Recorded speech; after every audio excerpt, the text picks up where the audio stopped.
Hello there, and welcome to Thank the Maker, a podcast about heroes, princesses, scoundrels, hokey religions, ancient weapons, and all things Star Wars. I'm Adam Russell. I'm Nick Gambarian, opening up a cold one for our 200th episode right here. Yes, sir. What in the fair going on? It's Mike Forster. Yeah, that's... Hey, guys, look at what we did here. Look at what we've done. Look at what you did, you little jerk. What's up? Well, just being a bicentennial podcaster. Bicentennial man, like Wow. Robin Williams. Yeah. Rest in peace. What a legend. Mm-hmm. We're going to start the 200th episode off with that? Wait, you know what we didn't He's talk one of the about greatest, last of week course. is how he was almost on the holiday special. Yes. We forgot to mention that. Dude. I mean... That's why you don't listen to people. Like some guy at the who was putting the special together was like, we only want known talent. I'm like, go fire yourself, dude. You just made Robin Williams not like actually in Star Wars. That would have been so sick. Can you imagine him? He would have been in place of what's his name? The Chewbacca family friend, right? Yeah, that's what it sounded like. Yeah, He would have done. been He actually would have incredible. done every character. It would have been incredible. The writing was what the writing was, but that dude in there improving would have made it a completely different thing. Mm-hmm. Unbelievable. Anyways, that's enough of sidebar. what I could think have it's been. good to Would start have a been. podcast off with a sidebar. Yeah, it's called We do Icebreaker. things differently here. Yeah. So while we're breaking ice, should we, Mike? What are you doing there, bud? I'm trying to put this dang koozie on. It's just a You little. got 2 hands, bro. I'm trying. I really am. This is why people watch YouTube, because you get to It see me is. struggle on this. Yeah, It's just- youtube.com/@thankthemakerpod, so you can see koozie pairings. We do have new koozies, new Roosevelt's koozies, by the way. I've got a little yeah. X-Wing pilot one right here. This is we my are the- Han to go. We are with the my... flannel boys today. Let's go ahead and run through these real quick, because there still is time I love you. to I order know. them. I love you. I know. I love you. So much new stuff from Roosevelt's and Heroes and Villains. This will be a heavily edited audio version for everyone who's listening right now, because show and tell, I don't know, it sucks. Right. It sucks when you have video. I'm sure it was great for everyone back in the radio-only days. Shout out to everyone who was ever on the radio. My bad. If your grandpa was, a radio host, my bad. But we have hella new koozies. I got 2 or 3, I think, at the beginning, but I just got like a dozen today. What'd you guys get? They're all good. I got 8. I think there's 8 new ones. Okay, so let's go through them real quick. And Okay, you go. Our commenters, our patrons, our YouTubers are going to tell us which one that I Okay. struggle to put on my beer. We have Vader. We Beautiful. got Boba. Vader and Boba, Yoda. friends. Oh, Yoda. look at that I little matched your tunic. Yoda. Okay, what do you got next? Cute as hell. We got X-Wing, which is what Adam's using. I Yes, like sir. that. Okay. Princess Leia, of course, Leia Organa. Nice belt. Classic. Mike likes that one. I like that Trooper. one. I like that one a lot. Real I like nice. that one. Yep. These are all OT, yeah? All of them? All of Yeah. them. Yep. All the bad guys are from Return of the Jedi, which I think is fun, and then almost all of them are from. All of these guys are from New Hope, Yeah. which I like. Did you show Chewie So- yet? Chewie's a good one. Oh yeah. There we go. Yeah, that's great. Chewbacca. All right, so I'm gonna give everyone 10 seconds. Okay, so we have a vote for Boba Fett or Stormtrooper. Our buddy Brian says Vader. Vader koozie. Vader. Okay, all right. It's pretty obvious at this point. They want me to put Vader on. The We have our Han one is first, so sick, though. We have our first super chat, Nate O'Shea. Hey. Congratulations, Nate. fellas, on 200 episodes to Buite. Hey, Tabuite! Oh man, this could be a Thank you, deadly Nate. episode. This could be a deadly episode. This is like live drinking with TTM. We got a lot of episodes in 2024 with no Star Wars shows. We might just have to get drunk live a lot. We play Very Savak and true. get hammered every week. Ooh, Maybe look at me. we try different drugs. Keep it family friendly. Sure. Yeah, Do ayahuasca. Spice is family friendly. Yeah. Okay. All right. We did it. I somehow figured out how to put it on. I mean, it takes some work, you know. They're snug. They work. They're snug. Cheers. Thank you. They're snug. Thank you, YouTube family. All right. We also got flannels, so we're each wearing a flannel. Are these the first flannels that Roosevelt's has ever done? No, the first Star Wars. No, there's a Boba Fett one. Oh, that's true. That's true. A year or so ago. So they're simple. They're simple, and then here's which I might switch into this one. You see, you got a little Vader, or you got a little R2 hit down here. Yep. How fun that is. Yeah, they all have little side hits. Where's this one? Yeah, down at the bottom, kind of just along the seam. See, it says Star Wars there. This one here got a little lightsaber. Low key. I'm not wearing pants, so I can't stand up. So they're just kind of like color themed, like a standard flannel, and then a little screen print. So it's the kind of thing you could wear to something where you can't quite be so loud. I was going to say at a funeral, but I don't know if any of these are quite funeral appropriate. You guys can wear these to my funeral. Look at that little ROTJ lightsaber right there. Like it. Oh, we got more super chats. Michael Cronin. He's saying that he's using money the company has given me for food to buy shirts. I think that's good. That is using that stipend appropriately, baby. And I love that. Sif Logan also, thank you for the super chat. This is great. Shout out Dan Flashes. Oh my gosh. Taste the dark side. What else about these Roosevelt's things? Oh, you know what I got? And I wore it to Disney yesterday. And What'd you get? It might low-key be my favorite jacket that they've made. Oh, here we go. Oh, that's right. Oh, here we go. The new bomber jacket. Yeah, it's kind of so this. I need to talk into the microphone. I don't know how to do this. Okay, so this is a shirt that I've worn before. It's kind of this like real. I don't think it's Macquarie, right? But it's like really wispy concept art. Yeah, it's real cool, like 70s, 80s, kind of almost like dentist office art. It's very cool. It's a great orange on the sleeves, and it's also reversible. Mike was just showing the other side. So the other side's real simple, right? Black, yeah. Oh, this is so sick. I haven't even taken mine out of the package yet. Yesterday, and it was just, I was like, you know what? I feel really cool in this. It was just nice. Hey, you're cool even out of it, but you're definitely cooler with it on. I need my clothes to, the clothes make the man. And then backpacks. First Roosevelt's backpack ever, right? Am I wrong? It's pretty sweet. There is, these were sent out for people to test. I believe some of them will be for sale, but they're going to test out putting patterns on them from their shirts, which is really cool. Sick. So, this is kind of ours. Yeah, this is the kind of like prototype. Wear it out, do everything with it, and then I think that line is going to expand. So they're pretty excited about that. Pretty cool. So it looks like it's almost like a simple modern version of like a Jansport. Like just a couple pouches, but like well designed laptop spot, little padding on the back. Yep. Pretty sick. I'm pretty stoked. It's very crispy. And they're they're awesome dudes. And then they, of course, gave us a shout out that they're setting up a awesome event before Mosh Eisley, which I'm very excited about. Once again, helping us out, being a great partner of throwing a proper pre-party before Mosh Eisley, before they come and hang out. So once again, they're just solid. That's a solid crew, man. Everybody over there. We'll give them a big shout out at the end, but they're awesome. They're unbelievable fans. They love this stuff. We'll have even agreed. And then we have a very cool connection that we'll get to share a little bit later, like in a couple months, which is fun for our podcast. I know what you're talking about. Very neat. Neato. Let's do a quick heroes and villains show and tell as well. Yep. People who are listening, you're not even hearing me say the sentence. I'm going to cut it out. This thing I love. I don't know if it's big enough, so I might put some other stuff in it.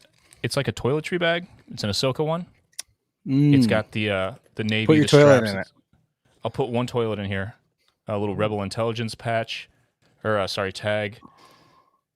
Oh yeah. I have way too much in the way of toiletry, so I don't know if this is quite it. But dude, I think it's technically a makeup bag. It's got a little clear thing. A little mirror. That's cool. But I like that. It's dope because it's got the kind of braided straps and the stuff from the belt We're getting old. Sick. We wear makeup on stage, right? Yeah, it's like full circle with the 80s thing. Yeah, or the emo, like the eyeliner. Yeah. It's like, Nick looks great. And then I get off stage and like take a chisel to my face because there's so much makeup on it. And you just sit in front of a light and melt. Yeah, you're the stickiest person on stage. Dude, how about this bomber jacket? Check this out. Mike, did you get this? You didn't get this, did you? I haven't gotten anything yet because I don't think it's made its way up north. I don't think they know where I am. It's still on the wagon or whatever. Yeah. It's X-Wing bomber jacket. It says Rogue Squadron on the back. Yep. Got some little marks on the sleeve. Little deets. That's nice, man. Yeah, like their jackets. I mess with their jackets for sure. Yeah. Got a sick pair of shorts. What? Dope shorts that are like, they're somewhere between like, I don't know, casual kind of athleisure and real shorts, but they got these nice little straps on them. Wow, look at you, like old leg daddy over here. Yeah, showing some knee, but really, really tiny, subtle X-wings on these. I don't know if you can see the pattern. Probably not. Good stuff. And then this, I got this simple little, what do you call this? Crew neck Boba sweatshirt. Pack your things. Pack your shirt. We're leaving. Boba. Yep. And then I got the Jedi backpack back there. You can see. Maybe you can, maybe you can. It's the one that Ryan has. He brought it on the Halcyon. It's got a little lightsaber spot in it. It's got a net underneath. It's like that too. Nice canvas. You guys all have it? I bought it so I could have it for celebration. I was like, here's whatever it was, $200. I need it. I need it for my trip. All right. And it's great. Yeah. Brought on the Halcyon. I've got mostly the only shirt I've gotten from Heroes and Villains, and it might be the only official shirt in existence that has Shin and Balin on it. Nice. Ooh, and Marak. Yeah, we rest don't in count peace, him, Marak. What a loser. This guy died. I saw his action figure today, and I was tempted. I bought it. You did? Okay. Yeah. Wow. So check this out. I'm gonna get it and stick a green smoke bomb in it. Go ahead. Super impressed by their bags for a lot of reasons.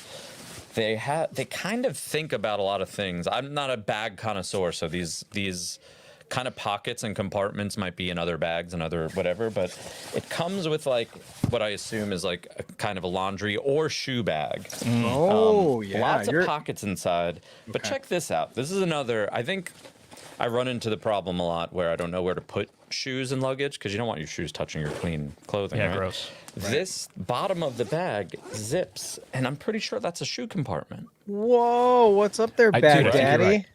Right. That's something so Weekender, right? Yep. Nice. It's all Andor, Return of the Jedi based. Right. And then I got another one that's a little smaller. What the heck is going on? How many bags you got? I don't have anything. I'm a bag guy. Bag Daddy. It's like a Mandalorian camo. I got a bag, Pretty man. sick, huh? This also has a spot for your shoes. I was like, what is going on with this? Where is it? This little zipper right here on the side. I'm like, what is going on? Because it goes all the way through.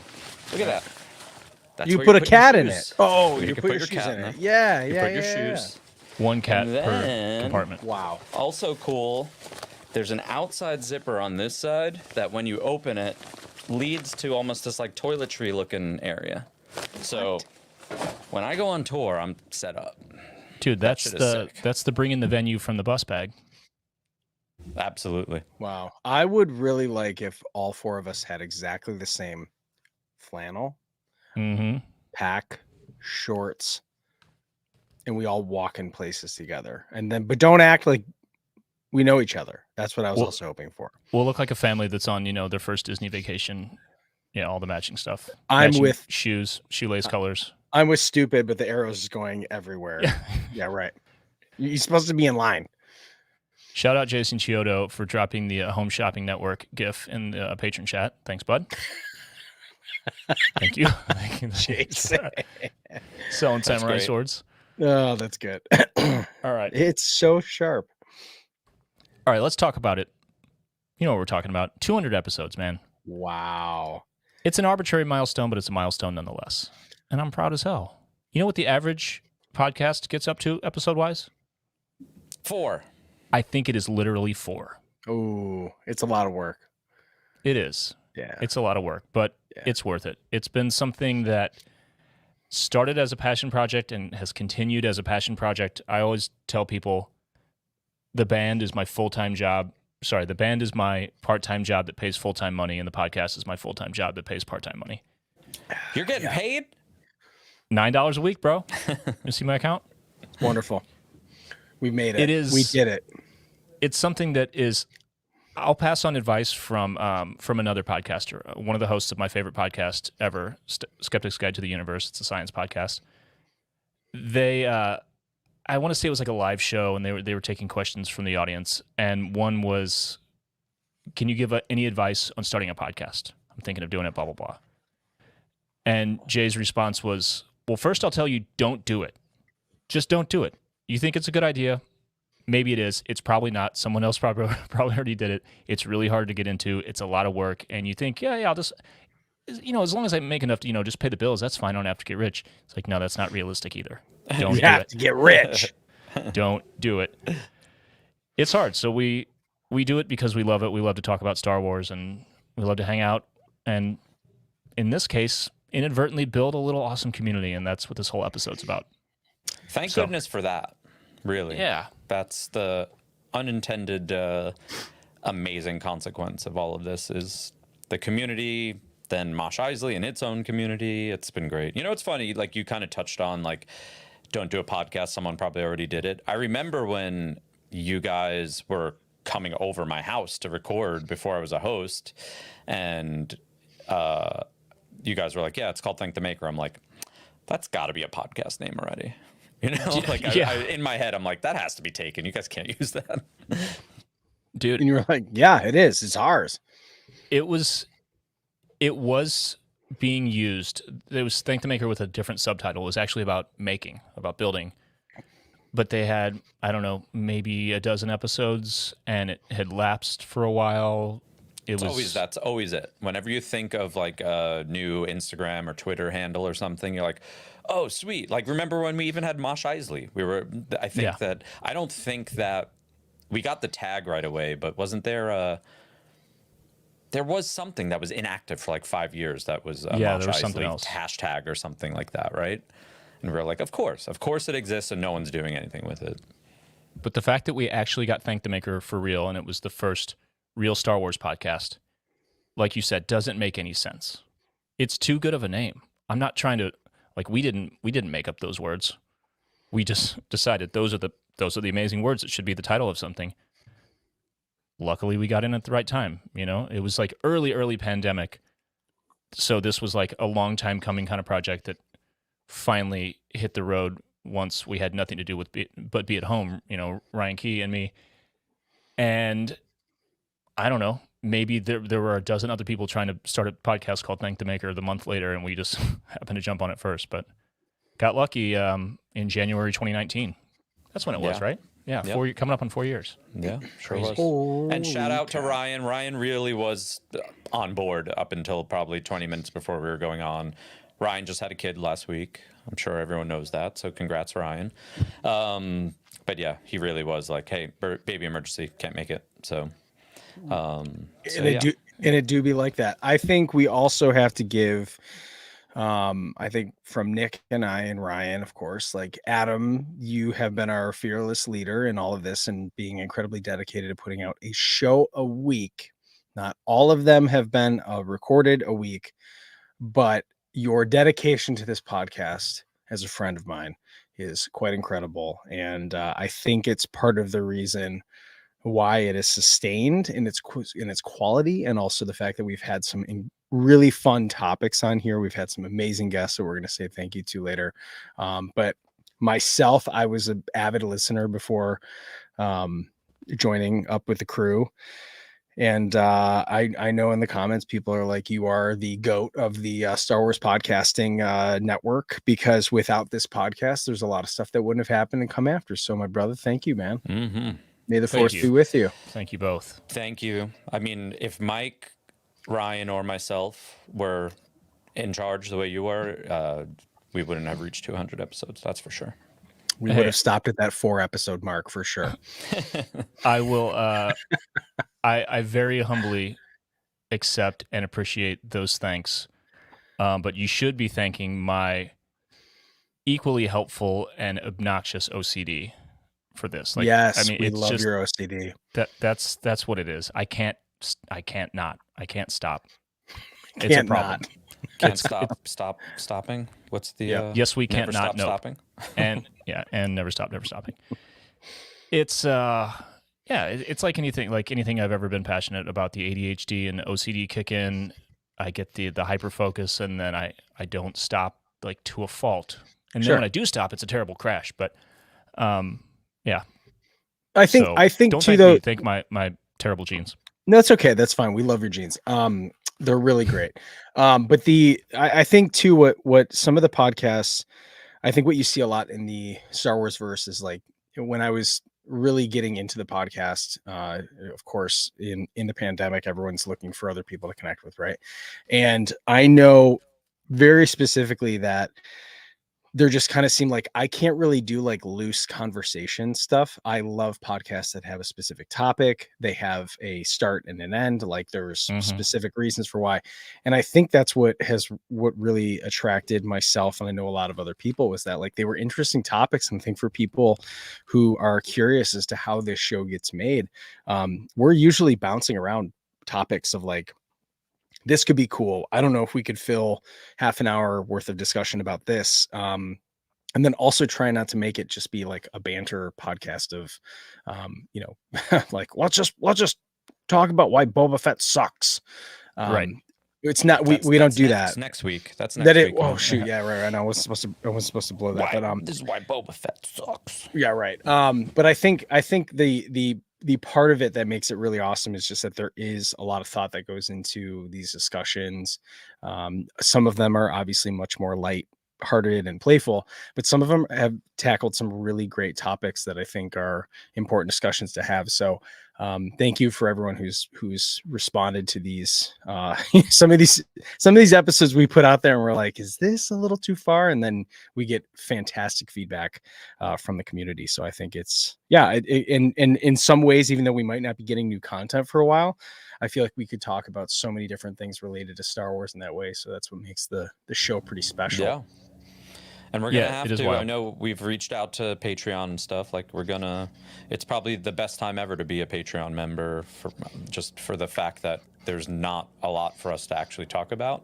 And we're not necessarily like a news podcast. So I feel like a lot of ideas for episodes are going to come from Patreon, from patrons, and also feature patrons. Yeah. And the feedback that we get directly influences not always necessarily the specific topics, but the vibes. Like we pick up so much from that. There's like in some of the stuff we'll read here, a lot of people loved the draft episodes, for example. So so we're working on some things like that are more interactive, more fun in that type of way for us, and also engages the community and the patrons. So we appreciate it. Keep it coming. You patrons help keep this thing afloat in more ways than just with your X amount of dollars per month. Adam, is there a point? I wish Ryan was here, and I know that this is going to be a long journey of dadding where you go, I gotta make a call and it be like that. But you're here, so I get to ask you this. When you guys started the podcast, was there like a idea of going, we just want to talk about the movies, but like when you look at the topics that you've covered, that some from me, some from Nick, some from the community, this is 200 episodes that have by far surpassed a content rewatch. There's been some really deep topics in here. Was this kind of what you were imagining Think the Maker would turn into when you guys started this podcast? Because it was originally supposed to be reviewing movies and just going through that original concept that isn't all that unique in that regard either. Yeah, I was really concerned when Ryan first brought up the idea of it only being Star Wars, because I thought, okay, how many episodes do we have if we cover literally every movie and non-canon anything on screen? We've got like a dozen or so things, and then I guess we could read books and stuff, but I don't know. I'm a terrible reader. How long is it going to take me to read a book? I can't read a book per week. I was freaked out, but the more we talked, it made sense. You know, we were entering this new golden age of Star Wars, so I thought, okay, I can kind of see what this might look like. We could do deep dive topics about this, that, or whatever. And nothing, it's not like we had a specific list at the top, but the vague vision in my mind was this for sure. I just couldn't possibly have imagined what 200 episodes would look like any more specifically than, yeah, we could probably make that happen, you know? So we just kind of went for it, and here we are 4 years later. It's awesome. That was, when did The Mandalorian debut? 2019, November. So... Oh, no. The pod. No, I think it was. Oh no. So we started January 2020. Sorry. Yep. Yeah. Yeah. So Mandalorian season 1 had existed already, because I remember covering Mando season 2, or needing to cover Mando season 2, and we were like, we didn't actually technically have a chance to do 1. So that's right. So yeah. Well, it worked out. I remember when Nick was on the first time, and I was like, yeah. I remember like getting heavy. There were like some heavy hitters on in regards to like, I'm like, dang, like, sure. I obviously love Story of the Year and I love Yellow Card. And then it just started. I was like, dang, is this going to be a, like, they're going to have a bunch of punk rockers on. And then Nick got brought on and I was like, oh, they really hit it off and he knows his stuff. I was like, they should kiss. Wow. Like they got the bass player. The bass player from Bayside. He's so handsome too.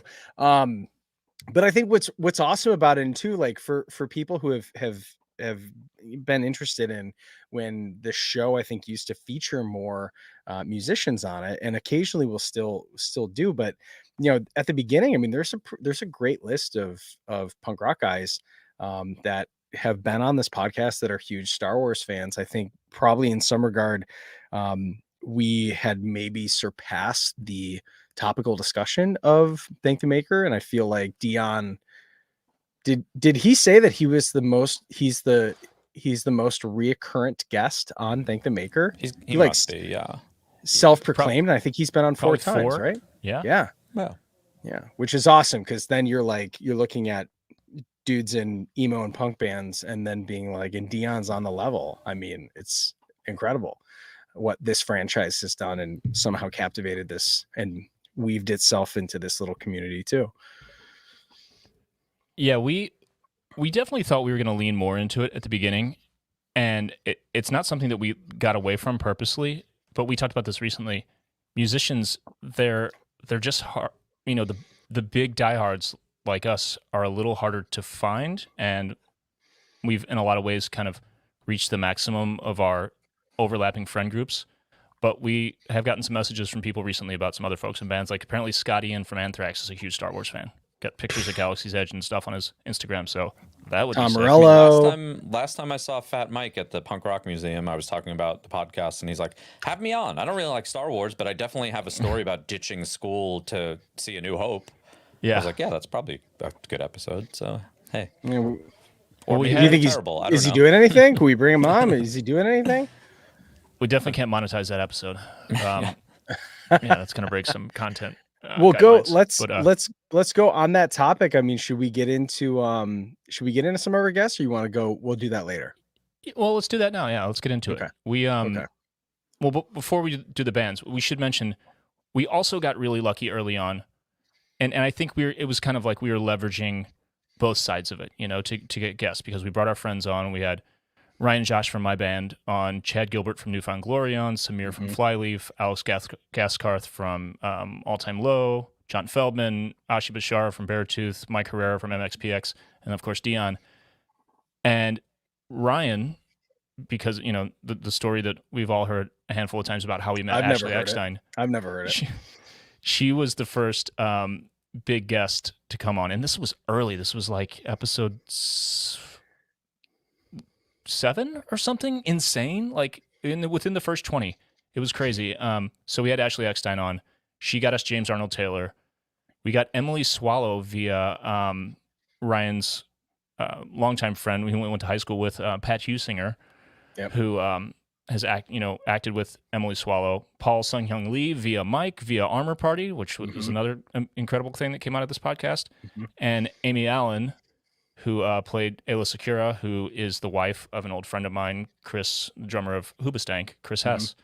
So pretty amazing, like, first couple years. It's been a while since we've had, a lot of guests like this, because I think we've kind of moved into this other space. But dude, we came out swinging. It was kind of crazy. Yeah. And I think to not, I mean, of course, as opportunity presents itself, it's with the strike and everything, there were a lot of people that weren't able to come on and talk about shows or be involved in that regard. And of course, we're super excited to see a lot of people that we've connected with that are back to work. And that's really important. But I think as things continue to ramp up, it's like, I think looking through this list of people who have been on and who's going to come back on, pretty amazing. Who could, like, what this next year, 2024 is going to hold. I'm quite excited about that, because I have a feeling we're going to pull out a couple more amazing guests and more amazing episodes. We got to get more music. We got to get, like, I know I've reached out to and gotten nothing about, like, David Collins. Like, we got to get, like, Star Wars music people, like The Kiners. John Williams, the Kiners, David Collins. We need people like that on the show. Yeah. Until John Williams, we have a podcast. He's gonna be like, a what? Yeah. Like they used to have on the radio. War of the Worlds, Orson Welles. Exactly. All right. So we went to the patrons. We went to Discord and to Patreon, and we wanted to get some favorite moments from the podcast, not just this year. This was a cool year, but since we didn't do a proper recap, or we didn't do a proper 100th episode kind of event thing, we thought we'd just let everyone go all the way back to the beginning and tell us what their favorite moments are, or what they've gotten out of the podcast, maybe some quotes, maybe episodes, favorite guests, whatever. And we saw a lot of consistency, a lot of, like, grouping of big major things. And a lot of those were guests, like Henry Clark in The Shadows of the Empire, great screen name. Number 23, there it is. Return of the Jedi, featuring Ashley Eckstein, was such an unexpected thing, especially for the podcast in its relative infancy at the time. It was, I was thinking 7. Early on, we were doing every other week as an official full episode, and the others were 1/4 portions, we were calling them. I eventually renumbered it, so it was something lower than that. Either way, half a year in, it was incredible. And Dilly Knight Dex, screen name, says, I think it also just had us all fall in love with Ashley and really reminded us what this podcast and Discord are about, and our love of Star Wars and being good human beings. 'Cause she is just, like, such a fountain of positivity and such an incredible part of the Star Wars fandom and community. So shout out to Ashley. Jason Chiodo, good friend, collaborator, one-time editor of Thank the Maker, said one of his favorite episodes is number 79, behind the return of Luke Skywalker, featuring Paul Sun-Hyung Lee. That was in September 2021. Carson Teva himself is the guest on the recap of what could still be the single best moment of serialized Disney Plus Star Wars, Mando Season 2, the finale episode, The Rescue. Point. Paul's a super fan himself, so the idea of this character being a surrogate for the audience is so appropriate. Jason said at about 40 minutes, Paul talks about the immersive feeling of being in the cockpit of his X-Wing in the Stagecraft volume. It's pure joy, he says. We can all feel our fandom through the conduit of Paul's recounting. And we did a great little edit. It's Instagram reel that's up. And it's just like he said, pure joy. The dude is such a legend. And he was on Armor Party as well, like I mentioned earlier, which is an incredible episode. Because he's a 501st member. The dude is... Yep. Multi-costumed. One of us. Yep. One of us. Yep. I do like the vibe, because I think we've done it twice with Paul, and also, like, Paul covering The Mandalorian as a fan and Ashley covering Return of the Jedi as a fan. Like, there's a really good vibe there, and those were kind of it's really hard to do that. I really wish that we could have more of that vibe of just have people who are actually in the Star Wars, making Star Wars, just come here to nerd out. Not even us being like, so what was it like being on set? Exactly. I'd much rather have the vibe of like Ashley talking about Return of the Jedi or Paul talking about the show as if he isn't in it. I think that's such a good vibe. I don't know how to pull that off more unless we just get this podcast to be a bigger thing. So everyone out there, I'm sure you're already subscribed, but subscribe again. Like and subscribe, share. Nice. 5 stars. Yeah, I don't know why. I don't know if it's for me like insecurity in terms of my ability to host or our ability to do legitimate interviews, but actual press style interviews have never appealed to me on this podcast, and I don't think we've ever done an actual straight interview with anyone, have we? Maybe. I don't think so, no. Because it's just like not our vibe. I don't know. Like we're just here to chat, Like even I don't know why this just popped in my head, but I moderated animation. What do you call them? Panel at WonderCon. And I didn't ask any of them because I didn't know who anyone was. I didn't ask them any normal questions. Yeah. I was just like, I don't know what to ask you guys. So what music do you listen to or TV show do you watch while you're drawing? I'm like, I'm thinking of things that I think the audience would kind of be into. And I think that because I know we've mentioned on the show, I think because we somewhat come from a music kind of industry thing where we've also been interviewed, and when an interview sucks. Yeah. What inspires you to play music? Where did you get the name Bayside from? I'm like, bro, Wikipedia. Like, ask me something better. Like, so what is the story of the year? What made you want to play bass? I'm trying to help you. You want to have a good interview? Don't ask me like where we got our band name from. Like, ask me where I got this shirt from. Yeah, I do occasionally think of like if we had the Kiners on, for example, I feel like we would interview them a little bit more because we'd be really interested about their process, but I think we'd be interested in it from a musician standpoint. Totally, yeah. More than anything, so it would end up being more of like a peer-to-peer exchange with here's my insight, here's my experience back and forth. But yeah, I just can't imagine being part of like a press junket. It's weird. It's not our vibe. It's not weird. It's just weird to us. I could do it, but not under the guise of Thank the Maker. Yeah. Like if I could be Ash Crossan, like in a hotel room and like Star Wars people are coming in and I have to ask them some softball questions, I could do that, but that's not Thank the Maker style. Yeah. Yeah. Well, like we mentioned earlier, some of our guests were musicians. Some of them, technically 2. Yes, this is true. 2 of those musicians became co-hosts of this podcast. One is a bass player, one's a drummer. If you guys don't know that about Mike, Mike's a drummer. Mm-hmm. True. Or Mike was a drummer in a former life. I was. Yep. Either way. They're too loud now, so I'll have to wait to get some those DWE. Just too darn loud. Those DWE drums, now that your drummer is sponsored by DW. That's my in right there, baby. We're back. I'm looking at we've got these like big moments here that you listed that I think are really cool to run through. Yeah. Thank the Maker launched in January 2019, which now we actually realize is 2020. Yeah, right, that's okay. It helped launch we actually got a question on YouTube that was, what was the idea for making the network? And I think we explained this in an actual episode introducing the Think the Maker network, but it launched Armor Party, which was which is my podcast that I host. That's dedicated to armor building. That's taken a little bit of a hiatus where I've caught up on some regular life stuff this year, but I'm excited for next year, and I'll say that with a wink.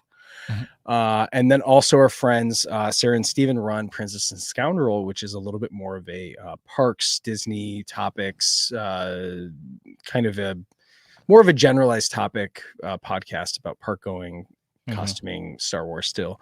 And then of course, giving a lot of love to Dano, our of the Dano channel, who is a partner with us, in Mosh Eisley. But it kind of like, that's what kind of started to build this group up of familiar faces around here. We all went on the Starcruiser together, which is another big moment on here, which is the first time that we all met in person.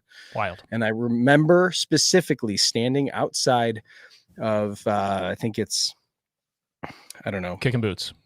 It's not Kicking Boots. Pop Century. Nope. It was old or whatever, the Old Town Road. That's right. We were outside of the Gurgling Suitcase, wherever that is. I think it's in like Old Miami or whatever the hell it's called. That's a bar in Detroit. Sorry. But that's, we all met each other, and then we went to actually have dinner with Ashley Eckstein, which was wild. I was like, oh, this trip can't get any better, but it is about to get better. And then to go from there, we did our final voyage on the Starcruiser that we just did not that long ago, back in September. And then we started Mosh Eisley after all attending Celebration together, which was amazing. And we were able to do that. And that was a surreal experience for you guys, because it was the first time that you guys started being noticed for Star Wars and not your bands. What an amazing feeling. I like Nick my band. I love it. I'm thankful. No, I love it. Yeah. But it's just so much cooler. It's great. I mean, it's really hard. This is probably something that I've said. I'll reiterate it. It is very, very hard at any point to do something that people appreciate and like, and you can make it a career. We're lucky enough that, to varying degrees, all three of our bands have, been a part of it all for 2 decades. To start something, in our 40s that resonates with people, and then had like results that we didn't necessarily think would happen. Like our goal never in 2020 was to have Mosh Eisley or a Discord server with a bunch of people on it. Like those weren't things that we like rolled out. They were just kind of, all right, what's the next step? What's the next step? Somehow, thank goodness, Anaheim Celebration was happening. And in 2019, I had sort of done a Star Wars emo night in Chicago. And Mike, definitely, you were like, we should call it Mosh Eisley. And I was just like, well, that's my favorite thing in the world. Adding one letter to anything. Adding one letter to anything that makes like a name funny is the best thing in the world. So I was like, well, that's perfect. And honestly, that motivated me. I'm like, well, that's a better idea than a Star Wars emo night. Just anything being called Mosh Eisley is amazing. So, so we have an idea. Like, we're good. So all the kind of unintended results of us doing all this is great, because I think it also shows that, as stupid as we are, we're pretty smart. And as unorganized as we are, we can organize when we need to. And we have the support of everyone, which is ultimately why we keep doing it. Well, and we're going to get deadlines and pressure. It's the way that we work. There certainly is a there certainly is something that I think the theme will come up, because we're gonna hear more about these comments. But I think, the podcast has sat very nicely in a great network of friendships that have kind of like blossomed off of this thing, right? Because I remember specifically being at Star Wars Celebration, which was a big opportunity for us to introduce Mosh Eisley, but then also to like ride this Starcruiser high that we had just had. And I think a lot of people had picked up about our episode of being on the Starcruiser, because we were one of the first podcasts that weren't we had, I think, shared our experience so authentically. Jason Chiodo says it's one of his favorite podcasts, and honestly, it's one of mine too. We'll talk about it. But for us to be able to do Mosh Eisley, and then what would later turn into my costuming friends, that would kind of turn into making another podcast that's helped us out a couple of times, especially in San Diego, the Dad Batch, right? Like those are friends of ours, John and Stevie and Ramey and Brian and Joe, like all those guys were our costumers for Mosh Eisley. And then from there, it's like we're volleying stuff and being able to just kind of kick off a lot of incredible people that we've met. in the Star Wars community, Heroes of the Halcyon, our friend Brooke McDonald. Like, there's been so many people that have just like kind of become everyday conversation for myself, and I know for all of us, and that is probably one of the coolest parts, is that we're still producing content that means a lot to us individually, but it sits very nicely in at a table with a bunch of other incredible people that have been connected by just all of this Star Wars stuff that could possibly be traced back to this podcast, which I think is pretty incredible. It feels like there was like a gravity to what was happening. And I know part of it, again, was the pandemic and people kind of reassessing what life means or what they want out of life. I know all of us on this podcast were kind of going through that in one way or another at the time. Mm-hmm. But I think everything that happened, how this all came together, whether it's the two of you being added as hosts or Mosh Eisley coming together, it was the unintended process of finding your people. You know, I don't think any of us set out to do that. It just kind of happened, and there was like this gravity to it that kind of brought people together. I mean, let's talk about the people. Are you cracking one open there? Yeah, I mean, we have to, because I'm reading these comments and I'm like seeing all these people be like, I mean, this community, this thing's like saved me over the last couple of years, and I am just like, you know what? Hell yeah, Tabuite. That means cheers. Doug Vader says, my favorite memory was way back in the day, episode number 7, when Nick was just a guest. And as soon as I heard them all together, I thought, he would make an amazing third host. I'm just a guest. A couple of weeks later, my dream came true when he became a full-time host. And Jason Chiodo said as well, number 7, that was when we covered Solo. I've got a good feeling about this was the name. That was March 19th, 2020. He said... At about an hour and a minute and 30, Nick talks about the scene where Han's bragging about the ship he owns at the sabacc table, and Nick mentioned checking the closed captioning to make sure that he's hearing Han right, that he's actually referencing the model number of the Ghost. And Ryan, impressed with Nick's geek cred, says, "You belong here." So, glad someone remembers that, because I don't remember. Key moment. Thanks, Jason. Hey, we were impressed. We got in the car. We got in Ryan's nerdy little sports car and said, "Man, Nick might be he's pretty legit host, man. What did we just do?" Oh man. Yeah. I think we were in the Taco Bell drive-thru when that happened. That's great. Nice. I mean, that happened. I feel like that conversation happened within 24 hours of like you guys being like, "Do you want to just host?" And I was like, "Yeah," but I think it took a while for me to actually host. It wasn't until like April or something, I want to say. You were like, I'm very busy. Yeah. We brought you back on for the Phantom Menace. Was it, or was it wasn't there a quarter portion I did too? As a return? I don't know. Someone else will remember. Were you guys checking out these sticker packs or? Nice. Those are nice.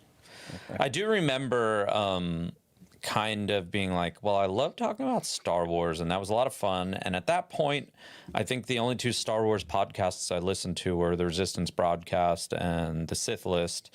And I was friendly with Johnny Hoey from Resistance Broadcast. And I remember just like doing one of those band guy walks, like put my headphones in and like had a phone call with him. I'm like, right. What? Like, I just kind of want to sound off. Like, does the world need another Star Wars podcast? You know, like what could be our niche? Like what, blah, blah, blah. And he just kind of, we just chatted, like, I don't think he swayed me one way or another, but it was good to just talk to like somebody else, because I had never considered being on the other side. I think at that point I had been a guest on other podcasts besides Think the Maker, not even Star Wars, just in general, to just chat. And I was like, I never really considered like being a part of one though. I wonder what goes into that. So Johnny Hoey from Resistance Broadcast, definitely. He didn't talk me into anything, but it was a good conversation where I was like, yeah, I'm just going to do it. Who cares? Shout out Johnny. You guys scooped Nick before they did, which is nice. It's move. Hey, it's a bass player move. Yep. And then Jason also mentions number 62, Armor Party, being, I think we just called it Introducing Armor Party, right? Yeah. And we talked to you about what the plan was going to be. That was April 22nd, 2021. So you launched like the next week, right? Or within that month? It was May 1st. Yeah. May 1st. May 1st. Yeah. He said this was also the first telling of Mike's famous first Corona story, Corona beer, not coronavirus. Right. From although we did get Clutch that from Cargos. Mosh Eisley. Yeah. Yep. It happens. Yep. The most impactful thing being from the stage of chain reaction in Anaheim back in May 22. So it all led to this wild stuff we're talking about. The Blue Guy 808 also says, got to thank Hondo Supply for bringing me into this community. Hondo Supply being Mike. With the Armor Party podcast. Being a 501st member and making armor and costumes and helping with others is what I'm all about. And that's how I normally express my fandom and get the most enjoyment from. Thanks, Mike. Hey, I think part of it, what's been really cool about it is I think the biggest thing that we've, and most, I think most like 501st Legion members or costumers in our group, I think the thing that we preach as magnetism is always like, you're really just being yourself in all of this, right? And that the idea, and I think you're seeing that connectivity in what people are becoming less and less, especially after COVID.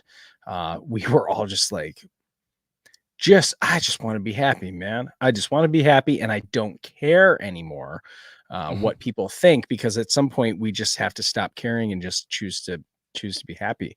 And there's, I think seeing people use armor building or building a costume, which is such a stretch for some people to build this thing, but then to go out and wear it, I think is a real, I want to say there is some kind of release. There is some mental release of just being like, all right, I'm in at this point. I'm owning my nerddom. I am who I am. And what's been really amazing about this community is how many people have encouraged, supported, probably assisted in some bad financial decisions, accomplices, if you will. But I think that's the theme. I think that's what attracts me so much to it, is you're really just seeing people be their authentic selves, and finding a whole community that is equally on board with saying, man, if that's what you want to do and that makes you happy, come on over to our side. We'd be happy to have you, And I think transitioning from costumes into this just fandom in general that's just a reoccurring theme. It's awesome. And I'm reading the comments and it's like, that's what everyone is loving. And our friend Justin Somfield, as him and I will always joke, so much of this is just because we decided to build a costume. Yeah. He was on dress up. He was on Ahsoka. He was on the show. Like a friend of ours who's an amazing person. His family's amazing. He got to be on Ahsoka because he built a costume. Like a grown man, a grown ass man with pretty well grown children, who was like all of us, kind of nerdy in high school, just played music, and then grew up and had a very successful life with a great corporate career. At some point, was like, I'm gonna start building costumes. Mm-hmm. And a few years later, the dude is on a Star Wars television show in a costume he built, I assume, correct? Mm-hmm. Like, insane. It's insane. So good. How all That's this what stuff dreams are together. made of. I love it. When Wing takes Dream. Speaking of community and being your most authentic self, and that's something that I kept saying in every conversation I would have about the Starcruiser afterwards. Yep. Mary Purdue says the live podcast from the Halcyon was her favorite episode. For those of us who had cruised on the Lady H, the show was like Christmas Day. I didn't care how late that night you guys were going to be live streaming. It was a priority for me to watch you live. Yeah, Mary. That was what an amazing time. I was so stressed out about that. The idea. Yeah, of Adam wasn't the time, really on board for that idea, and it's kind of one of those moments where I'm like, I think if I was better with words and I could like purvey to you my vision, you would be all about it. But we were just like, no, like we have to do it. We have to do this. We have to be a little drunk, and it has to be 2 a.m. Yeah. It ended up being incredible. It was a mess in all the right ways. Like my OCD was freaking out, but once we were in it, and once I saw the response, it was one of those many moments in my life where I go, "Hey, brain, you were doing the most back there. It was a little much." Sure. Everything worked out great. Oh, speaking of brains, I said Johnny Hoey and I meant James Bainey. So if I'd like to make a redaction. It was not Johnny Hoey. I've not. He did not give me a good solid Star Wars chat. It was James Bainey. Musician. James, I'm a little drunk. I'm a little drunk and a lot stupid. Sorry. Fellow musician, and he was the keyboardist from The Devil Wears Prada. Yeah, that's the one that my band opened for in 2005. My band opened for that band as well after we got big and then not big anymore. Wow. And then younger bands got bigger than us and we opened for them. We did a whole tour. Well, look at that. This was after James was gone, but wait, Adam, was he in the band still? I don't think we ever toured. We did a Warped Tour where I think James was not in the band anymore. Okay. What's the biggest band that opened for you, Adam? Oh, My Chemical Romance. Yeah, My Chemical Romance opened for you. Yeah, whole ass tour, our biggest headlining tour ever, Nintendo Fusion Tour in end of 2004. They were second of 4. Amazing. I'm pretty sure. Yeah, the direct support was a band that no longer exists because the singer is a monster. Aha. I have a feeling I know what band that is. Bayside could claim both Paramore and A Day to Remember. Oh. Yep. Pretty cool. Wow. Paramore opened for us at a skate park at a tiny show, like in the very beginning of their band when they were like, "Hey guys," and none of them, I don't think, had armpit hair or anything. They were like very little children. Yeah. And it wasn't even a big show for us. It was early days. And then here we are. Yeah, Paramore was they were traveling in an RV, I believe, with their parents who were homeschooling them, like all day long while we were like loading in and stuff. Like they were being homeschooled and came out of the RV and played a show and went back on the RV. They were teenage. They were actually in school. Like I got sound check, then I got algebra. Oh gosh, I don't want to do trig today. Oh man. Yeah. Oh man. Let's see what else. Talking about Starcruiser, Kat H said all the Starcruiser episodes she loved, especially those after our first journey.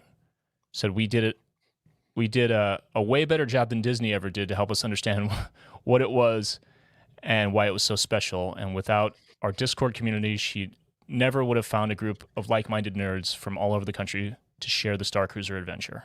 Oh, I love that. I mean, there's a lot of that, like folks who got together from the Discord. I know Henry. Henry and some other folks met one of my best friends that I've known since high school, Matt Deutschman.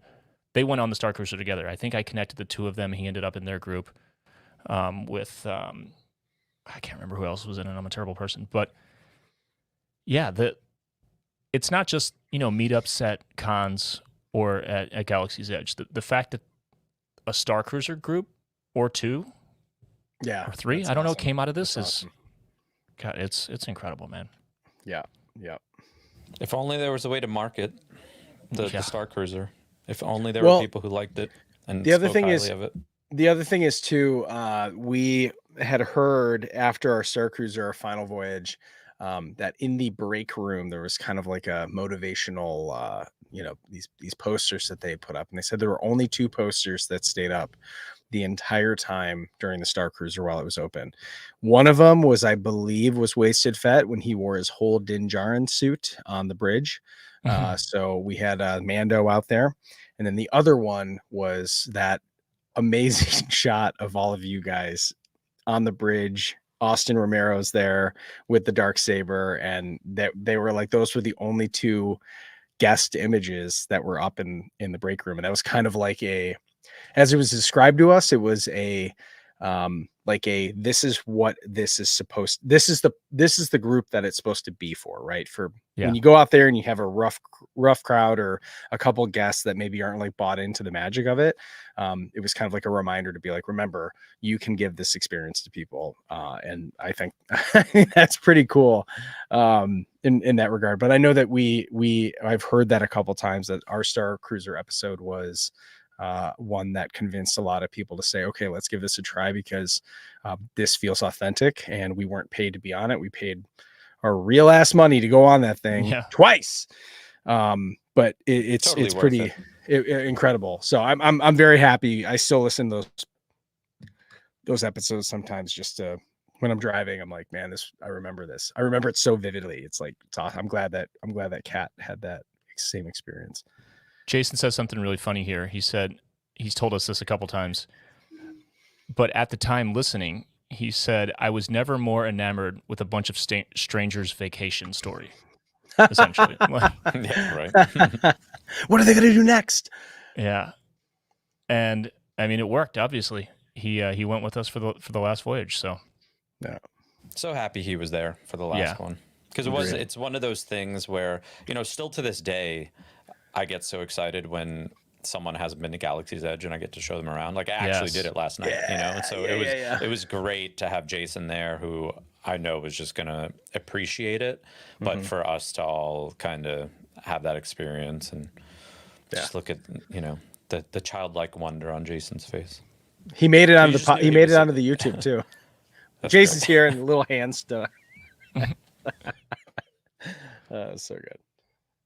There were a bunch of comments about Mosh Eisley, even though this is about our 200th episode of this podcast. Obviously, Mosh Eisley is an extension of it. It's this larger community, and a lot of folks, because we pushed it so hard in the podcast, came via here. But it also just came from everywhere. I don't know if the buzz at Celebration, like none of us really know how it fully came together in the way it did, how the word spread the way it did. Sure. But folks in the Discord who were stoked on it, like Physics Buddy Joe said, this moment is podcast adjacent, like I'm saying, but I hadn't been to a show in a long time before the first Mosh Eisley because of life and the pandemic. But when we first announced it on the podcast, he jumped on tickets as soon as they were available, and he was going to Celebration. So long story short, it reminded him of how much being in a room with a bunch of people who are all there for the same reason and the same passions means to him. Even though he ended up with COVID after that weekend, between the con and everything. Didn't we all? It was rough. The podcast and Mosh Eisley have been a huge part of his personal recovery from the pandemic era, emotionally, I assume, among other things. And finding people again, finding my people, he says, again, and getting out of the house, with the Discord being such a huge reason for making it to London and Celebration as well. It's seems like it had a huge impact. All of it together, kind of like the cocktail of that perfect storm of Celebration, Mosh Eisley, the community. Yeah, well, I mean, I think that there's, we are probably a generation that is just starting to, like we're pre-internet and post-internet, and obviously we've all had, not all of us, but there's a lot of social anxiety and stuff like that out there. And I think that one thing, again, an inadvertent kind of thing that happened with us, I think we've thankfully gave people at least 2, maybe 3, if you count like Starcruiser as a separate thing, like different communities of people to kind of rejoice with and commiserate with and chat with, which is great. I mean, we see it as a whole. Star Wars has like the vocal minority kind of ruins things, but there's a lot of communities like ours out there that are doing good things. But I think that especially after the pandemic, that like social anxiety was a lot worse for a lot of people. I hear it when it comes to like people going to our shows and stuff. Like people aren't ready to go to shows, and it's been for a lot of people 2 or 3 years where they're like, I'm still not ready to go be in a crowd right now. And I'm like, yeah, I mean, I get it. So I think it's really cool that for people who are ready, we've kind of motivated them. Like he's saying he went to London because he wanted to experience Celebration. It's like, who knows how many people have gone to a venue or a Mosh Eisley when they weren't really going to go to a show or go to a convention because, hey, I went to Celebration and because of Thank the Maker, it was a lot of fun. Now I'm just going to go to my local Comic-Con because maybe I can make new friends or something, Like I think that there's such a human aspect of community that like we all need, and it's just so hard because our brains get in the way. And then obviously there's even more like medical reasons for people to not be able to click with other people. But I think it's something I've always strived for, so I'm so happy that we get to create it. But just community for people, it really is. No matter what you want to call it. I mean, even church to people is community. Like people want to be around people, so it's silly that we have a hard time communicating. But I'm thankful that hopefully we're making it a little easier for our crew. Here, absolutely. Here. My mic juice on? I'm just kidding. The juice box (parentheses Broom Boy) mentions similar things about the weeks leading up to Mosh, the anticipation, the unknowing of what to expect, and then having quite literally one of the best nights of his life with a room full of complete strangers. Went on to build some incredible friendships, community, like all the stuff we're mentioning, and he talks about being together like giddy kids again. And bringing people together in a way that I think, like we keep mentioning, we didn't plan on, like I just like every other middle-aged white dude was like, yeah, I want to talk about something and record it and put it out in the world. And Ryan and I made this podcast, and then years later, we're all doing all this together. None of it was intended. It just happened, and it's damn special. And the positivity aspect that became quickly part of our kind of like unofficial, unwritten mission statement. Maddie Gunner says, episode 91, Why Do We Care So Much, featuring Ken Knapsack.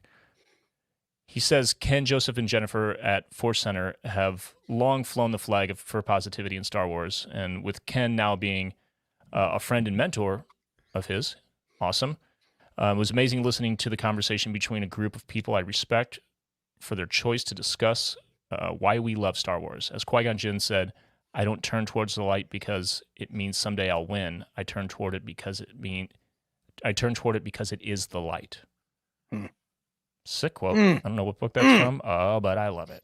Oh, Maddie's got it. Got it. Talking about the community, there's this huge theme with reinvigorating love of Star Wars, finding community, like all this stuff we're talking about here. Emo1 Kenobi, great screen name, says, just the existence of the podcast is a highlight in my life. The very few people I shared Star Wars with wound up being sequel haters. Wah wah. But finding the pod and hearing the guys be so positive, then forming the Discord, allowed me to actually enjoy this thing that I truly love and share it with others. Just having this community and positivity in my life has been a game changer, to the point I'm so excited to share it with my kids now that they are becoming old enough to watch. Look at that. Generations. I love that.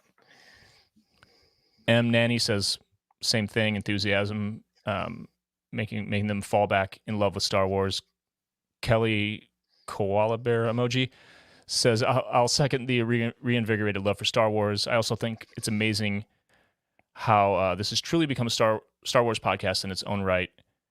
Not just a, again, we don't want to get away from the intersection. Clearly we're doing Mosh Eisley, but the fact that this thing matured to be a Star Wars podcast without relying on our friends and bands is beautiful. So thanks for recognizing that, Kelly. We appreciate it. And Kelly also loves to switch to YouTube, which was a big deal and took a long time to make happen. Again, OCD, ADHD, anxiety, all of it. It's a big thing. You did it. And then we finally did it and had to scratch and claw our way to 1,000 subscribers. We're like, but we made it. We did it now. But we made it. Yeah, now we're monetizing though. We're getting like $3 or $4 at least per episode from ads. It's insane. Crushing. Yeah, I spent $3 of those bucks the other day. I'm getting I bought half of a coffee. It's true. Ooh. It's a good time to be a musician right now. So go see your favorite local band on tour. MC Rocco says one of his favorite episodes was recently, number 194, Star Wars is Emo. He said it really captured the character, heart, and emotion of the show, specifically Ryan's rant about 43 minutes into the podcast that summarizes Nick's reoccurring quote, "Imagine liking what you like." I do like that episode. That was fun. That's good. Yeah. That was a fun chat. That was another thing that, I was like, oh, is this going to be a topic that really works? And Mike, you kind of talked me into it, and it ended up being incredible, and everyone loved it. Mm-hmm. Mm-hmm. It's, it was like a little, it wasn't fully about Star Wars, but the way we tied it together, because we do have the bond and the fan base and the listener base and everyone, like we have this like larger bond. They're on the level. It's really special. Really special. Yeah. Sarah Crow 42 says this pod's ability to make me fall in love with Star Wars, all of Star Wars. Quote, "Imagine liking what you like," again, should be the unofficial tagline. It's so easy this day and age to focus on the negative, focus on what you don't like about a movie or a TV show. But the positive attitude of this pod is brilliant and infectious. I count myself so lucky to have been here since the beginning of what truly is a special pod and community that you've created. Congratulations to the entire team on 200 episodes. Thank you. And I can't wait for the next 200. Same. I'm already exhausted, but same. Did I lose everyone? No, you guys are frozen. I'm here. No, I'm reading. Of course, like I'm just looking at like Kate Sabaker's quote, and I'm like, man, like how huge has Kate Sabaker been? Yeah, like, Kate. Yeah, just yesterday, the post that she made. So Kate Sabaker, who is a member of the Tested team, Tested.com, Adam Savage's Tested website and YouTube channel, also part of Phil Tippett's team at Tippett Studio. Phil Tippett, the legendary puppet and model maker, whose work on Star Wars goes all the way back to The Empire Strikes Back, became a friend and supporter of the podcast and supporter of this community and part of the Mosh Eisley extended friend group. Said Star Wars is Emo, the episode really touched me. It verbalized everything I was trying to about how positive this community is and creating a welcoming environment for people to share what they like, not to bash what they don't. Yeah, she said in her YouTube segment, "Don't yuck my yum," right? And I thought that was pretty awesome. But she was spot on. She goes, she's like up here, like showing off all these like incredible creations, and then she's like, "And here's this vest." And the vest doesn't look like much, but like what the vest represents is something really incredible. And I think of even that really cool intersection of how creative people are when they wear their Star Wars punked up emo costumes to Mosh. I'm like, this community is unbelievably cool in so many ways. Insane. It's so cool. So I'm so grateful for Kate kind of being a part of our Thank the Maker family. I think it's fantastic. Absolutely. So Kate posted yesterday, and Nick posted a little clip on a reel. It's a full extended. They do this every year on Tested. They do Adam's favorite things, Norm's favorite things, Kate's, and over the years, different folks have been members of the team. They've kind of come through, but Kate's is probably like a good third, like the back third or back half is about Mosh Eisley and yep. The community and everything. So go check that out on Tested, Tested.com or at the Tested YouTube channel. Mm-hmm. It's dope. We appreciate it so much. Like it is really incredible, for real. Mm-hmm. Thank you.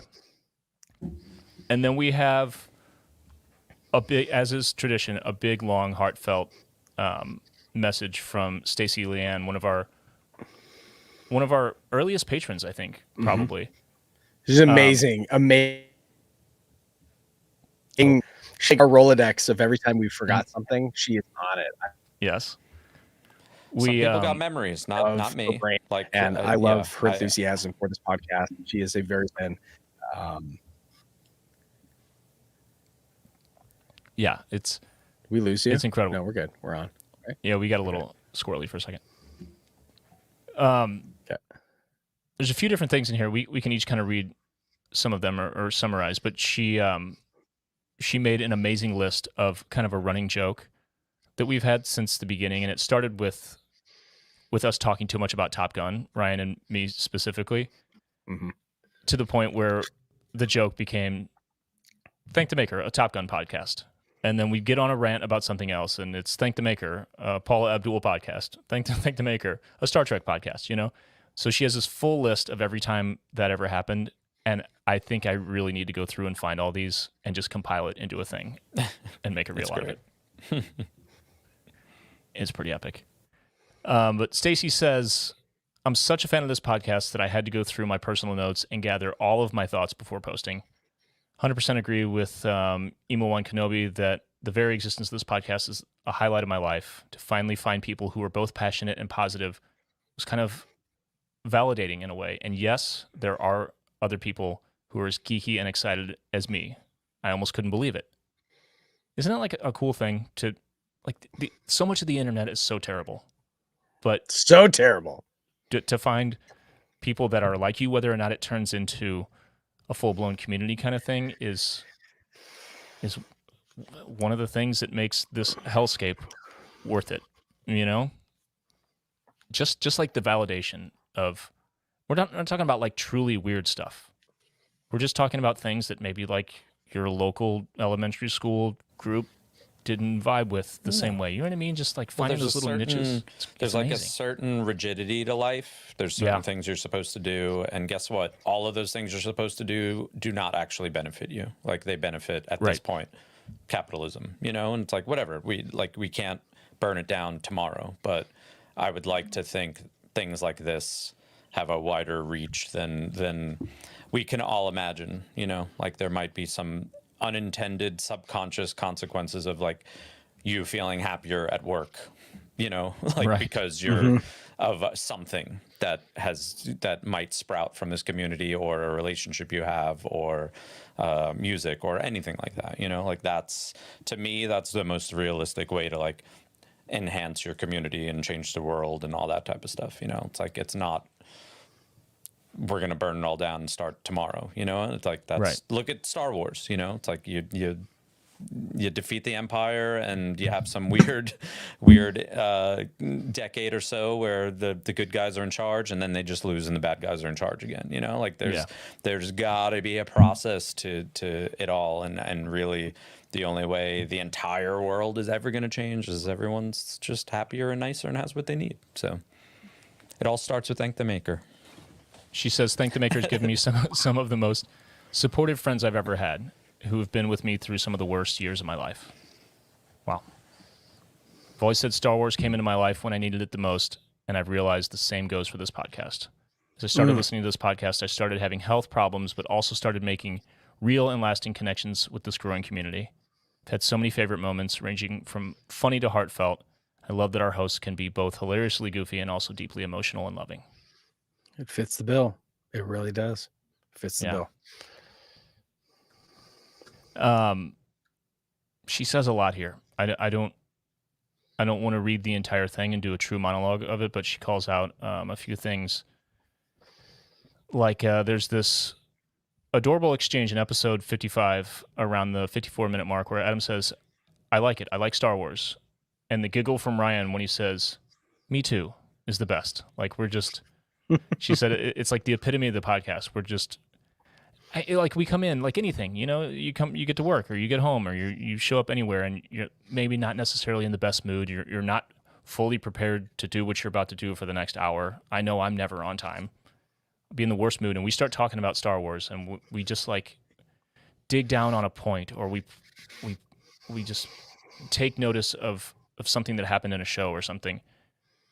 And I feel just great, just amazing. You know what I mean? To share the love of something like that with you guys in those little moments, it's like, damn, I am lucky as hell to be here right now, just talking on this microphone over the damn internet. You know? Absolutely. It feels great.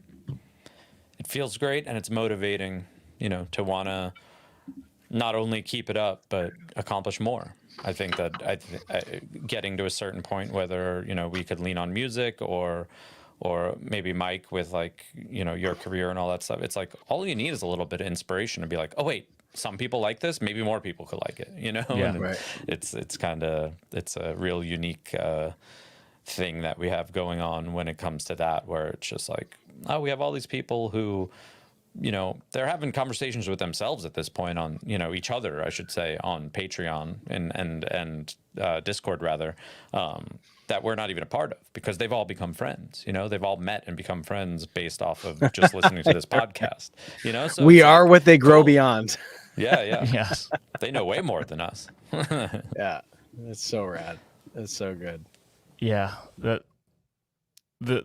The hive mind of the Thank the Maker community being more powerful than us has never been more evident than in the damn fantasy drafts, and we just got stomped.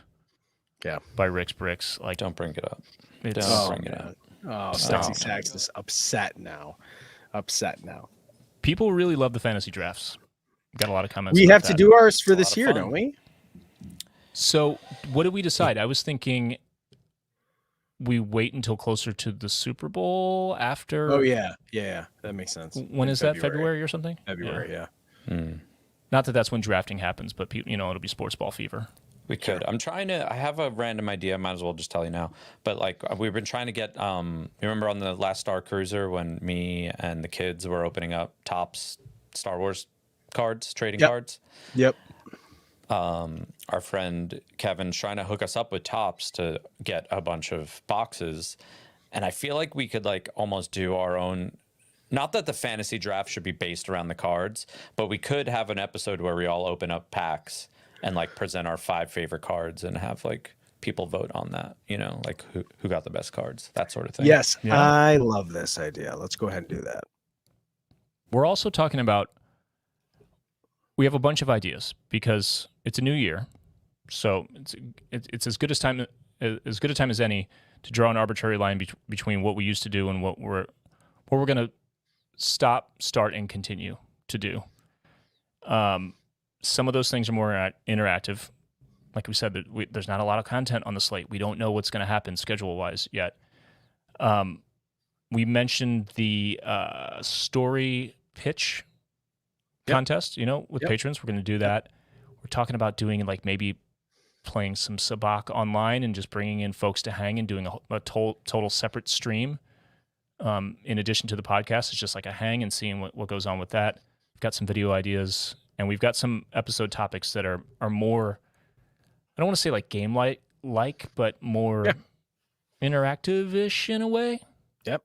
So we'll see what we can do with that. And also there's a big opportunity that's coming in the first couple months that may be an actual, like, I don't know. I won't say too much. Not yet. Yeah, I won't say. We got a lot of stuff happening. Like I'm like Nick's like, we go out there and accomplish stuff. And I'm like, yeah, I think 2024 is, we got a lot of stuff we're accomplishing. And we can't talk about it now. But well, more Mosh Eisleys than ever, right? I mean, really. Yep. Don't say too much. How many have we done in a year? What's the most that we've done? 2? I say we do 4. No, but I'm saying in the past, how many have we done in a year? 2, the most? Yeah. Beans. Yeah, it's I only mean, we're been doing more than that 2 in years, 2024. So Yeah. Interesting. Partnerships. Yeah. Big things to come. Wonder if we could do the Super Bowl halftime show. What do you think? Let's see who we've got. Yeah, we can probably get that gig. Yep. We can probably get it. See who we've got. Let's see. All right, we were going to do an I Love You, I Know for all of it, for all of 2023, but we talked so much about the entire history of the podcast. I don't know, it just feels Let's just do 30 seconds for each of us. What is our favorite episode? We'll go first since you feel confident enough to roll. I am. Okay, so I would say that my favorite episode was the Starcruiser follow-up episode. I think the emotion of it was quite emo, which is great. But also it was kind of the culmination of understanding that like this, there was something about meeting together for the first time and truly just not sure if we're internet personalities or like what we actually were like. It was like from that point on, I was like, I would run through would jump into a Maw gravity well for these guys. And I think that was kind of when I remember being like, you can feel the excitement and the enthusiasm in her voice of not only appreciating what we had just experienced, but also that we experienced it together. And from there, I was like, this is a special thing, because from there, we went. So that to me was like, that was a turning point. And I listened to that episode occasionally when I need to be cheered up, because I remember that follow-up so vividly. It was really cool. So I would say Starcruiser episode was my favorite personally. Amazing. Nick, what about you? Well, they're definitely both recent. That has nothing to do with necessarily why I like them. I actually just don't remember anything that we've ever done before, and I know I told you guys that on text. Yeah. He does. He really does. I think Mike was like, "No, just name your like favorite episodes or quotes or whatever." I'm like, I don't remember anything that we've ever done. I don't remember anything I've ever done in my life. Right. But pretty recently, I think our live Starcruiser one was just a lot of fun, because it was a little drunk. It was late. We're fairly certain it's the only podcast that was ever like done live on the Starcruiser, so that's dope. There was just so much going on with people around us in the room too. Plus, we just watched like a sick episode of Ahsoka. It was awesome. Yeah. And then I really just think, I don't know what sums up the podcast any better than the Star Wars Zemo episode, because we got to talk about this crazy intersection that we're all kind of like enamored by, with whether it was like talking about when we were young and our bands still being around, and Star Wars being better than ever, and our bands being better than ever, all that type of stuff. So I really did like kind of that open concept of like discussion, because I don't know that we get to verbalize often how our personalities and our lives and our careers like kind of influence what we like about Star Wars. So I think that episode really wound up being a little bit more heavy than I thought we initially thought it would be. So both of those were awesome. And then, I mean, with Ryan meeting Ashley that one fateful day on a plane, like how sick is that she's been on the podcast twice? She's wished me happy birthday. She says hi to me when she sees me. Like, that's cool. Yeah. That's really great. We do have to give, Ryan said specifically, please say that my favorite episode was the Ashley episode. And for many reasons. I think, what did he say to us that we have to do? Let's help Dad out a little bit. Okay. Yeah. He said, just because of how special and unexpected meeting her was, and what a wonderful human being she is. And I think everyone let out a collective, but also he's right. She is an amazing person in what she gives to the community still, and what she stands for, and what she brought to that character, who is now one of the best characters in Star Wars. So yeah, that's Ryan's episode. So I think, Adam, hey, did we ever get to talk about that once the strike was lifted, that she posted a picture of her on set with Rosario? Did that ever come up? I know I've missed a bunch of episodes. We haven't talked lately. about it. Yeah, but like, holy cow, that's sick. That's so good. Yeah, I'm glad that actually came to fruition, because yeah, it was a big deal. The Starcruiser episodes were great as well. The live from the Starcruiser thing was so cool for all the reasons you guys listed, and especially cool for me. Like, I love that feeling when I'm so just out of my mind with anxiety and ADHD and OCD hitting in all the worst ways, and then something really comes together, and it's so awesome in the moment that I kind of step out of my body and go, oh, everything's not only totally fine, but extra awesome. So that was a great one for that reason. I mean, it's like our technically, analytically, our second most viewed YouTube video, right? For sure, yeah. Yeah. It was just a great vibe. And there's also something amazing feeling, and this is another ADHD thing, when you just max out, you just binge life, you go on a bender, whether it's like editing or playing music or staying up and partying or being on Starcruiser, on 4 hours sleep and then doing another 20 hours straight and then podcasting, where you're so exhausted, but you can't help but smile at what you've accomplished in those 20 hours on no sleep and your eyes are barely open. Yeah. It's like the sun coming up at the end of a long drive, you know? Mm-hmm. And then you pass out. But it was a lot of that. But God, this is so hard to pick one. Pick one. It's your show. Pick one. The feeling, okay, there's one feeling that I never would have expected to have, an experience I never would have expected to have. And I know we keep talking about Ashley, but I finished the Clone Wars that day. I was so behind on watching Clone Wars, I caught up and finished the day that we recorded with her. So to finish and be completely emotionally wrecked by season 7, and then hear her voice speaking to me, speaking to us over the internet, anytime I blinked or closed my eyes or looked to the side, just to hear Ahsoka's voice talking to me that day was one of the most surreal things ever. That's amazing. It is awesome. I don't think there's a way to sufficiently describe how heavy that was for me. You know, and it's not like I was starstruck by her because it's her voice. You know what I mean? Yeah. And I don't know, it's hard to explain, but it was just absolutely surreal. And she's so genuine. She's such a genuine fan that whole conversation in that context is hard to top. I don't know what will top that. So I think I have to pick that one. Next, I mean, let's wait till we get Dave Filoni on and then see if we can top it. Dave, do the thing. Explain Phantom Menace again. Do it. Yeah, do the thing. Yeah. All right, big list of thank yous. A lot of people. I don't want to go down this list myself. We all have friends and collaborators and everything. Let me start off. You start. Let's start this off the way we started our podcast. I mean, we can't say it enough. The Roosevelt's crew, with me meeting them at San Diego Comic-Con 2 years ago, and the friendship and business, concurrent business opportunities that are happening between the two of us. I mean, we wouldn't be this excited if we didn't truly like and love all of these people. So Stephen, John, Schreiner, Dustin, Pete, David, Scotty, Katie, Josh, all of you are, I look forward to seeing you, hanging out with you, and the fact that we get to add our own vibe to Star Wars because they're licensed, and there's a lot of opportunities that they're helping us get, and it just means the world. So yeah, thanks to the entire company of Roosevelt's and everyone that I just mentioned. You're the heroes.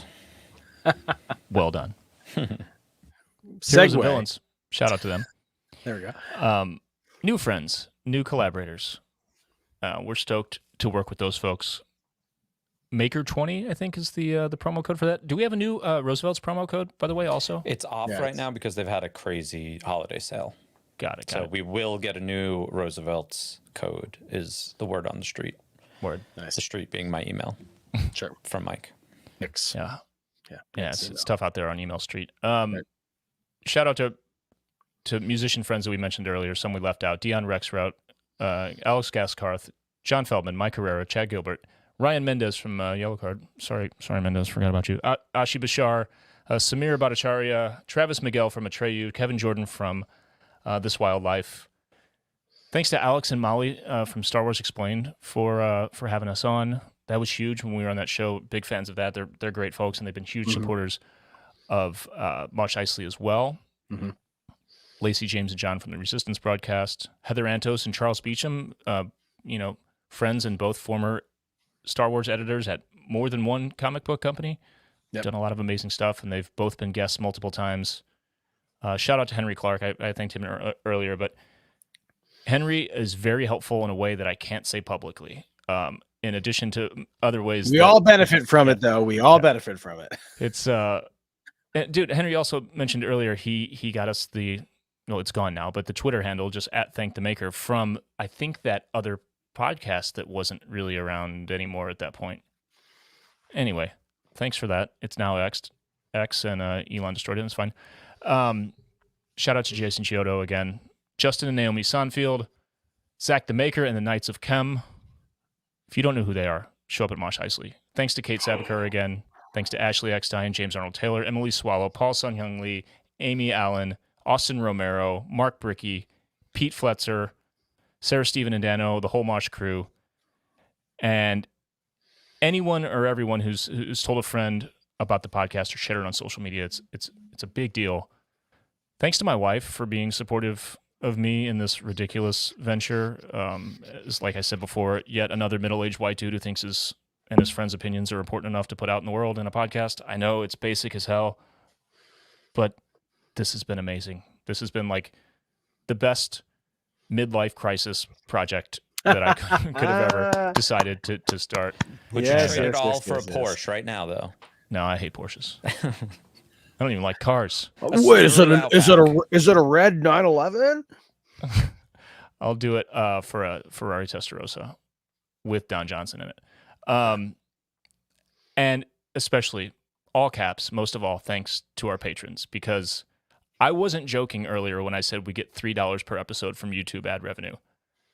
Even the ad revenue via Spotify, it helps, but it doesn't make this thing possible. It's the patrons, 100%. Without Patreon, we would not still be doing this. We wouldn't be having a 200th episode celebration. That is for sure. Hard facts. That is very true. So thank you from the bottom of our force-filled midichlorian counted hearts. Mm-hmm. Maybe. I don't know. I could have 0. I like to think I have a few. I think you guys have a few. Maybe. Yeah. Yeah. Couple. Yeah. A few. Few. All right. I'm tired now. All this love and support and recapping just made me tired. It's got me exhausted. So cheers. Again, more cheers. Cheers to another 200. So like we said, more to come. 2024 is going to be awesome in many ways. We're going to do some new cool stuff. Join us for Mosh Eisley, February 3rd in Orlando. Tickets are on sale at mosheisley.com. We've got merch bundles as well. Check that out. And until then, until next week, let's be honest, may the Force be with you.